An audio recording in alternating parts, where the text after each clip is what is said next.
Yitzhak Lebanon, Shalom, Boker Tov. Boker Tov. Merci d'être avec nous ce matin sur Studio Kalita pour essayer de nous éclairer un peu sur les derniers développements qui se sont produits pendant le week-end avec surtout la démission de Saad El-Hariri, le Premier ministre libanais. Alors, je rappelle que vous êtes un ancien ambassadeur d'Israël en Égypte, mais que vous êtes vous-même né au Liban, comme votre nom l'indique, bien entendu, et que ce pays vous est très cher. Alors, que se passe-t-il? Pourquoi Saad El-Hariri a démissionné? Pourquoi s'est-il réfugié en Arabie Saoudite? Essayez de nous éclairer. Il y a un an à peu près, après une crise qui a duré pendant 2 ans et demi, et toutes les partis politiques au Liban, avec l'aide de l'Arabie Saoudite et l'accord de l'Arabie Saoudite, et par derrière les rideaux des Iraniens et de Hezbollah, ils sont arrivés à un accord pour que Hariri devienne le Premier ministre avec l'approbation du nouveau président, le général Michel Aoun, qui est pro-Hezbollah. La formule qu'on a trouvée pour arriver à cet accord et constituer un gouvernement, c'est qu'il n'y a pas de vainqueur et il n'y a pas de vaincu. Ça, c'était l'idée. Après un an, le président Hariri, et plus précisément les Saoudiens, les sunnites du Mourabitoun au Liban, et même les chrétiens aussi, sentent qu'il y a des vaincus et il y a des vainqueurs. Les vainqueurs, c'est Hezbollah et l'Iran. Les vaincus, ce sont eux. Donc, ils ont parlé avec le Hezbollah pour changer la donne. Le Hezbollah a refusé. L'Arabie Saoudite a été furieuse et elle a fait pression sur Hariri pour qu'il démissionne et qu'il crée une crise politique au Liban, ce qui est le fait aujourd'hui. Hariri, il a plusieurs conditions. Premièrement, pour que lui-même retourne à la présidence du cabinet, ou bien à trouver une solution de nouveau avec Hezbollah et avec Aoun. L'une des choses, c'est que de retourner à cette formule de ni vainqueur ni vaincu. Deuxièmement, de discuter la question de l'armement de Hezbollah. Il y a un comité qui doit le faire et il faut convoquer ce comité pour qu'on discute de cette façon-là. Et le troisième point, c'est que le Liban reste en dehors des conflits régionaux, plus précisément ce qui se passe en Syrie. C'est la situation. Comment le Liban peut rester en dehors du conflit qui se passe en Syrie alors que le Hezbollah, et même Saad El-Hariri l'a dit dans sa déclaration, est un État dans l'État et que le Hezbollah reçoit des armes et on sait que l'État d'Israël essaye d'empêcher ces transferts d'armes de Syrie au Liban. Comment peut-on envisager que le Hezbollah puisse non pas s'évaporer, mais puisse tout simplement renoncer à une forme de souveraineté qu'il a aujourd'hui au Liban?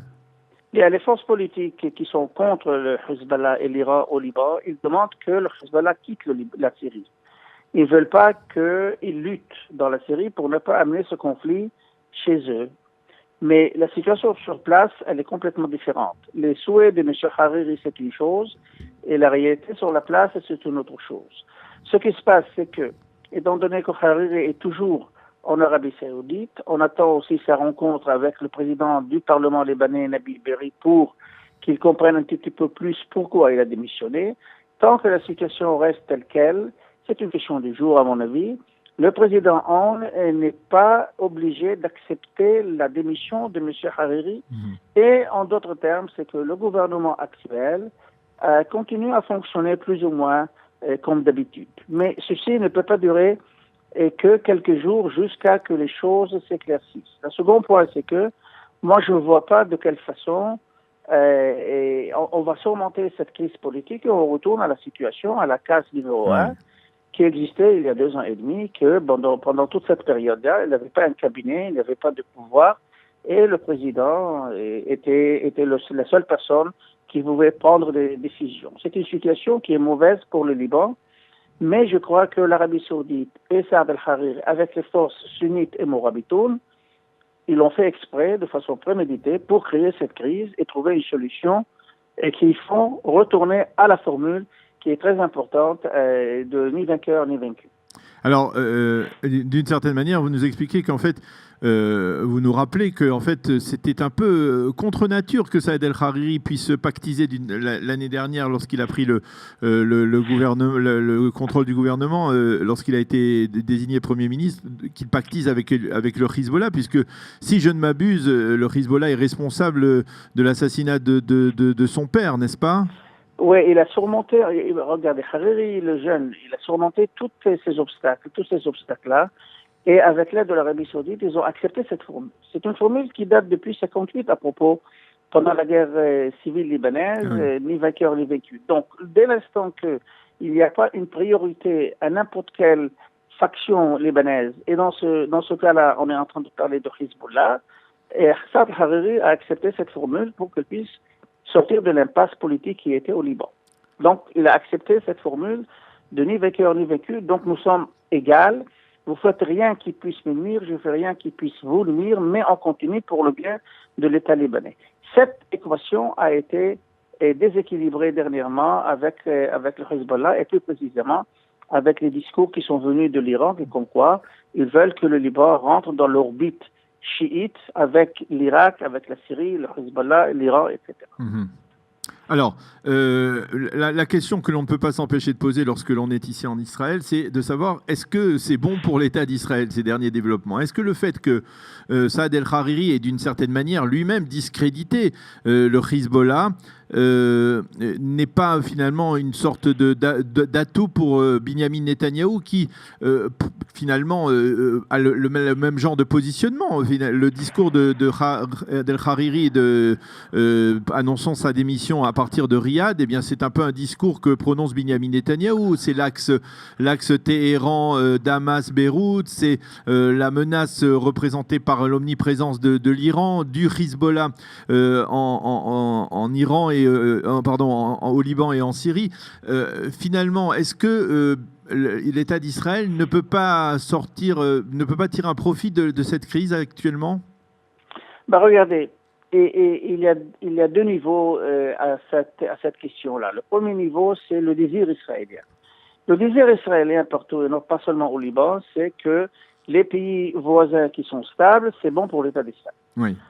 Le second niveau, c'est que la situation qui se développe dans plusieurs pays, que ce soit en Syrie, que ce soit au Golan maintenant, que ce soit au Liban, etc., Israël doit être vigilante parce qu'elle n'est pas intéressée de rentrer dans des guerres qui sont inutiles pour l'instant.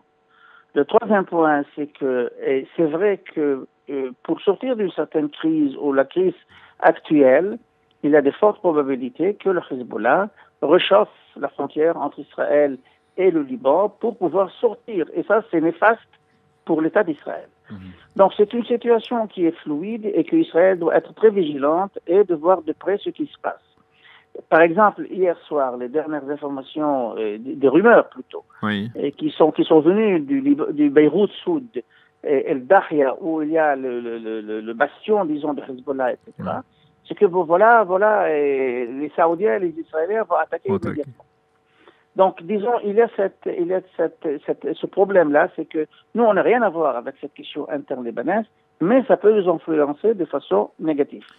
Et positivement, est-ce que l'on ne peut pas dire qu'une fois que le Hezbollah est discrédité par Saad El-Hariri aux yeux de la communauté internationale, eh bien Binyamin Netanyahou, l'État d'Israël, peut plus facilement lancer une offensive contre le Hezbollah et y trouver une légitimité internationale à cette attaque en affirmant qu'il se défend face à une menace qui a été même mise en avant par le Premier ministre libanais? Non, je ne crois pas que c'est suffisant, malheureusement.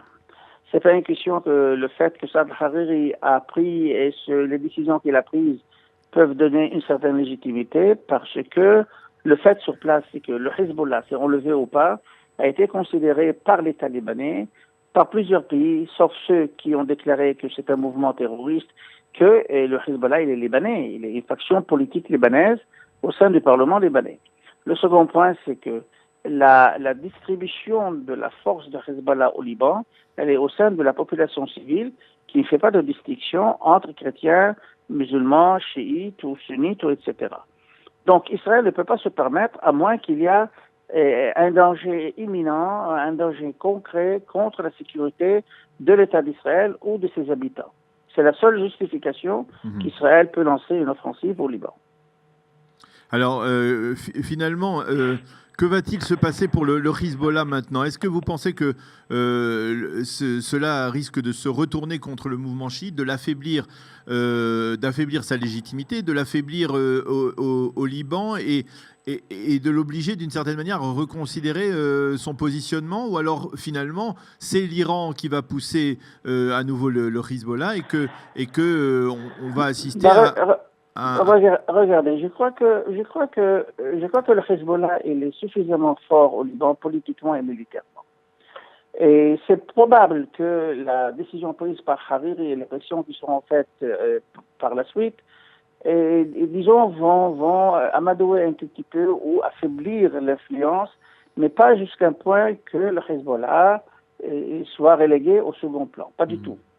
Et la seule chose que moi je vois pour l'instant, c'est créer cette crise devrait obliger l'Arabie Saoudite, mais aussi les États-Unis, ce qui est crucial dans ce sens-là, de parler avec la Russie pour voir de quelle façon on peut surmonter ce problème.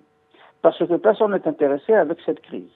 La seule voie que moi je vois pour l'instant, c'est un certain pragmatisme du Hezbollah, qui est comme quoi, bon voilà, et on va faire quelque chose, mais pas sur le fond, pas sur le désarmement du Hezbollah, pas sur le changement de position des Iraniens sur place, mais plutôt quelque chose de cosmétique pour retourner et que tout le monde se dise, bon voilà, on est retourné à cette formule idéale de non-vainqueur et non-vaincu. L'axe dont je parlais tout à l'heure, l'axe Téhéran, Beyrouth, Damas, face à cet axe, est-ce que véritablement, comme l'a sous-entendu Binyamin Netanyahou ces derniers jours, eh bien, il y a un rapprochement, il y a une forme d'axe, on va dire un axe Washington, Riyad, Jérusalem, Amman et même peut-être le Caire, c'est-à-dire des pays sunnites modérés qui est en train de se renforcer face à cette présence ou omniprésence de l'Iran et du Hezbollah? Oui, ça existe, mais pas par écrit, c'est pas sur le papier, ça existe. Parce qu'il y a une convergence de vues, une convergence d'intérêts entre tous ces points. Personne n'est intéressé de voir l'hégémonie iranienne dans cette partie-là. Et je vous fais rappeler tout simplement, depuis que Ayatollah Khomeini est arrivé au pouvoir en 1979, ils ont tous essayé pour pénétrer le Moyen-Orient. Ils ont tout le temps échoué, sauf dans la partie sud de Beyrouth. Aujourd'hui, on voit qu'ils fleurissent et ils prospèrent et qu'ils sont partout. Donc, il y a une vraie peur, disons, politique de la part de tous ces pays-là sunnites.